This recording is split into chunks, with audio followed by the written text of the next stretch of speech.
సాధారణంగా మన పేరుతో ఇంకొకడు ఆధార్ కార్డు తయారు చేసుకుని వెళ్ళొచ్చు కానీ, మన ఫింగర్ ప్రింట్ వేయటము, మనకి సంబంధించినటువంటి క్రెడెన్షియల్స్ సాధ్యం కాదు. కానీ ఇప్పుడు అదెట్లా కుంభకోణం జరిగిందో అర్థం కావట్లేదు. 'ఆంధ్రజ్యోతి' రాసిన ఈ వార్త మీదన వాస్తవంగా చెప్పాలంటే స్పెషల్ ఇన్వెస్టిగేషన్ టీముని వేసి మరీ తేల్చాలి. లేకపోతే గనక అనేక మంది జీవితాలు సర్వనాశనం అయిపోతాయి.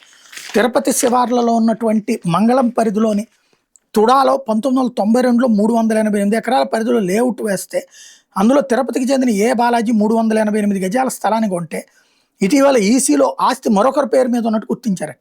సబ్ రిజిస్ట్రార్ ఆఫీస్‌ని అడిగితే ఆ స్థలాన్ని 2గా విభజించి అమ్మేసింది మీరే కదా! ఆధార్ బయోమెట్రిక్స్ కూడా పోలినాయి అని చెప్పారట.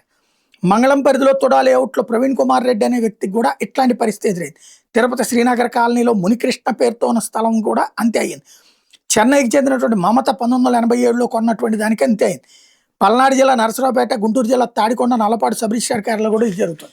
ఇదేదో దొంగ ఆధార్ కార్డులు కాదు, మన క్రెడెన్షియల్స్‌తో సహా ప్రూవ్ అవుతున్నాయట. అసలు ఫింగర్ ప్రింట్, మన ఫింగర్ ప్రింట్ ఇంకోటిది ఎట్లా సాధ్యం అవుతుంది? అంటే వాళ్ళ దగ్గర ఉన్నటువంటి ఫింగర్ ప్రింట్స్‌ని తీసి దానికి అనుగుణంగా ఏ రబ్బర్ తొడుగు తయారు చేసి చేస్తున్నట్టు. ఇది ఆషామాషి కుంభకోణం కాదు. అందులో ఆ రిజిస్టర్ ఆఫీసోళ్ళ హస్తము ఉంటది. ప్లస్ రెవెన్యూ వీళ్ళందరి హస్తము ఉంటది. సిబ్బంది ఏదో రూపాయలకు కక్కుర్తిపడి చేసేటటువంటి తప్పుతో జీవితాలు నాశనం అయిపోతాయి. దీని మీద సమగ్ర దర్యాప్తు జరగాల్సి ఉంది.